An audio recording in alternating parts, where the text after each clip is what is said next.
अच्छा जी, हम जा रहे हैं पाकिस्तान की लेटेस्ट फिल्म आई है ढाई चाल देखने के लिए। बड़ा ऐसे बात ऐसा हुआ है कि पाकिस्तानी सिनेमास के अंदर कोई एक्शन फिल्म रिलीज करी गई है। वैसे तो अभी सिनेमास के अंदर द लेजेंड ऑफ फराजट भी लगी हुई है, लेकिन ढाई चाल का एक नया एक्सपीरियंस है। और एक्सपीरियंस के हवाले से मैं बताऊँ आपको कि वैसे मूड तो एनिमल देखने का था, लेकिन अनफॉर्चुनेटली पाकिस्तान में जो है वो बॉलीवुड फिल्म बैन है। तो अपने कंटेंट को सपोर्ट करें भाई। देखते हैं, आज पहला दिन है, फर्स्ट शो है ढाई चाल का। इस फिल्म का जो है वो रिव्यू मैं आपको वापसी में बताऊंगा। इस फिल्म की कास्ट में शमून अब्बासी हैं और बड़े बड़े एक्टर जैसे कि आयशा उमर भी हैं। तो चलें, ऑनलाइन टिकट तो हमने बुक कर लिया था, 750 रुपये का टिकट बुक हुआ है। और चलें फिर मिलते हैं वापसी में। अभी हम ऑन द वे हैं सिनेमा में, देख लें कुछ आप हैदराबाद का।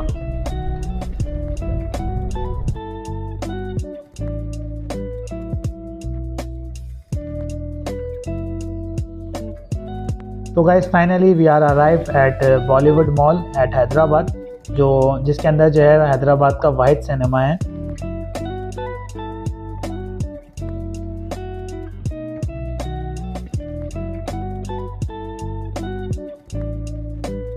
अच्छा जी, सिनेप्लेक्स में तो ये होता है कि अगर आप ऑनलाइन टिकट बुक भी कर लें तो इनके काउंटर से जो है वो जाके आपको टिकट फिर भी निकलवाना पड़ता है, प्रिंट। ये हमने निकलवा लिया है प्रिंट। अब हम जा रहे हैं अंदर फिल्म देखने। फिल्म स्टार्ट हो चुकी होगी मेरे हिसाब से, क्योंकि 3:45 का शो था।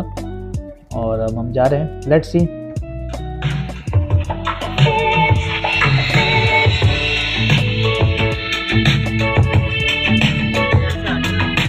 खैर ये बात तो आपको पता ही है कि अपने पाकिस्तानी सिनेमास का बुरा हाल है। फिल्म आज ही रिलीज़ हुई है, लेकिन देखने सिर्फ 10 से 15 बंदे ही आए हैं। अच्छा भाई, फाइनली हमने देख ली है ढाई चाल फिल्म।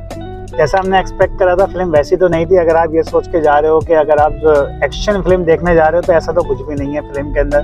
बल्कि फिल्म जो है इसका टोटली अपोजिट जो है वो बलोचिस्तान की एक कहानी के ऊपर समझे एक वीडियो बनाई है। फिल्म जैसा कोई एक्सपेक्ट नहीं करेगा। हाँ, कहानी ट्रू इवेंट पर थी। बाकी फिल्म की बात करें कास्ट की, तो कास्ट में जो है वो अदनान शाह टीपू इतना टैलेंटेड एक्टर है, लेकिन उनको भी ठीक से यूज़ नहीं किया। ना ही जो है वो शमून अब्बासी को जितना यूज़ करा, बहुत ज़्यादा यूज़ करा, लेकिन फिर भी शमून अब्बासी जो है वो अप टू द मार्क नज़र नहीं आ रहे, मतलब 100% नज़र नहीं आ रहे। लेकिन काफ़ी सीन्स के अंदर एक छोटा सा स्पॉइलर दूं मैं आपको कि शमून अब्बासी फिल्म के अंदर विलन का मेन कैरेक्टर अदा कर रहे हैं। और अगर आपको कुलभूषण यादव याद हो, जो पाकिस्तान के अंदर पकड़ा गया था, जो इंडियन एजेंट था कुलभूषण यादव, वो जो पकड़ा गया था, फिल्म की कहानी उसी के इर्द गिर्द घूमती रहती है। मतलब बेसिकली अगर इस फिल्म को अगर आप देखें तो फिल्म जो है वो हीरो बेस से ज़्यादा फिल्म विलन बेस है।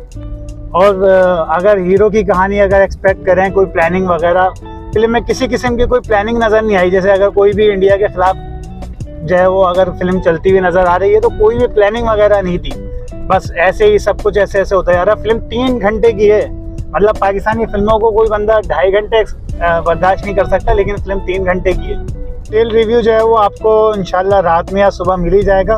हाँ, एक चीज़ अच्छी हुई है इस पाकिस्तानी फिल्म के अंदर कि फाइनली पाकिस्तान को समझ आ गया है कि किस फिल्म के अगेंस्ट जो है वो फिल्म बनानी है। इससे पहले जितनी भी फिल्में आती थी, पाकिस्तान अपने ही अंदर के दुश्मनों से लड़ रहा है, और इंडिया जितनी भी फिल्में बनाता है वो पाकिस्तान के खिलाफ बनाता है। लेकिन ये पहली ऐसी फिल्म होने वाली है जो फुल अगेंस्ट जो है वो इंडिया के ऊपर बेस होने वाली है।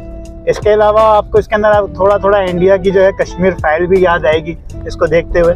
कश्मीर फाइल जैसा मज़ा नहीं है, लेकिन कश्मीर फाइल के जो है वो थोड़ा टच किया गया है, क्योंकि उसके अंदर ही जो है वो लड़कों का जो है जितने भी स्टूडेंट्स वगैरह थे उनका ब्रेन वॉश किया जाता था। इसमें भी यही दिखाया कि कैसे जो है वो इंडिया पाकिस्तान के खिलाफ ब्रेन वॉश कर रहा है लड़कों का, और उन्हीं को सबको जो है वो पाकिस्तान के खिलाफ यूज़ कर रहा है। इसके अलावा जो है एक चीज़ मैं एडवाइस दूंगा भाई पाकिस्तान को, जब उनसे एक्शन होता नहीं है तो एक्शन फिल्म के अंदर डालना ही नहीं चाहिए, क्योंकि इतना कम बजट के अंदर एक्शन, ना VFX वगैरह आप डाल ही नहीं सकते, फिर भी ज़बरदस्ती का एक्शन डाला हुआ फिल्म के अंदर, जो देख के जो ना इरिटेटिंग लग रहा है।